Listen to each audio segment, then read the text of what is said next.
ভাইয়া তুমি কিছু লেখা চিন্তা করো? না, একটা জিনিস ভাবতাছি রে। কি ভাবতাছো ভাই?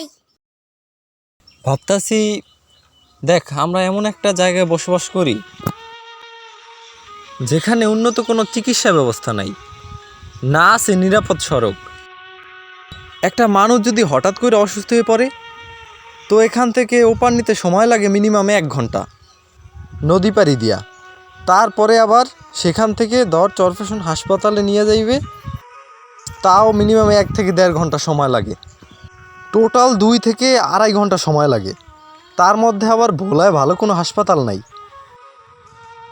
উন্নত চিকিৎসার জন্য আবার যাইতে হয় সেই ঢাকায়। এত নিতে লগের অবস্থা খারাপ হয়ে যাবে। সো দেখ আমরা কতটা বঞ্চিত আছি তাহলে। তবে সব কিছু মিলিয়ে খুব ভালো রাখছে আল্লাহ তাআলা আমাদের।